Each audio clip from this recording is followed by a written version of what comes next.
once again, I'm Dr. Alia Kaneaiakala of Phoenix Rising, and here to give you a little clip of part of our curriculum.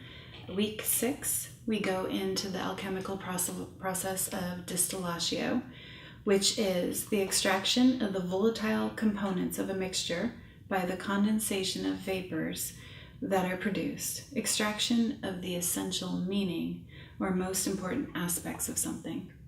So when I took this alchemical principle and I tried to think of what curriculum would go with it or represent it well, the first thoughts I had were the extraction and how it leaves something almost alone. So this is a week where we dig into loneliness and other components. We start the week with Maya Angelou. I'm going to read just one stanza of one of her poems. It's called Alone. Lying thinking last night how to find my soul a home where water is not thirsty and bread, loaf is not stone. I came up with one thing, and I don't believe I'm wrong, that nobody, but nobody, can make it out here alone. So I love that. I love the entire poem, and I love her voice. I'm sorry that my voice is not quite as melodious as her saying it.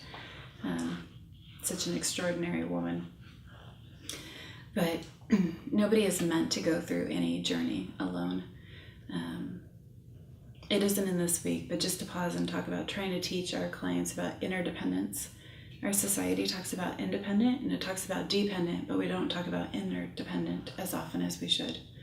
Oh, I just said the word should, and I always tell my clients not to do that. Sorry.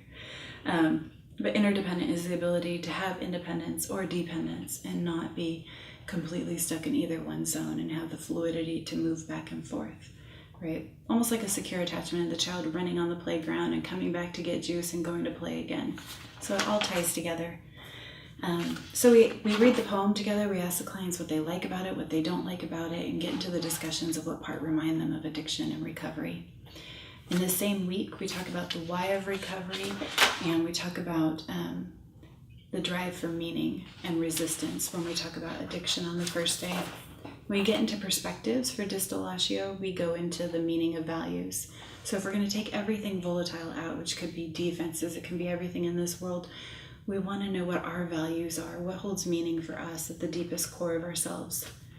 And it only seemed to follow that when we talk about relationships, we talk about relationships with a higher power. It's so important, especially with 12 steps, but just in general, that people can have something to battle that alone feel, and we help them find whatever that higher power is. We have no part of us, myself or my husband Ben, are about trying to make anybody go into some mold. We want them to find what works for them, what has meaning for them. It does not have to be our belief system.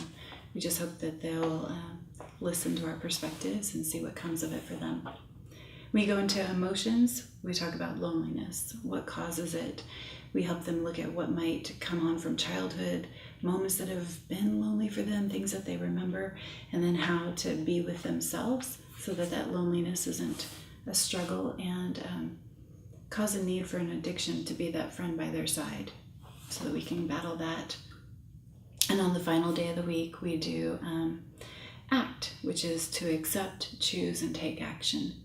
So if you are finding yourself with like the volatile moment, and we're trying to find the essence and the meaning behind things, that we also have a way to combat it that's tangible. How do you accept the situation? How do you choose your thoughts and behaviors to go around it? And then how do you take action to do something different? So again, that our clients have some powerful tools to help them in their battle against addiction. Thank you.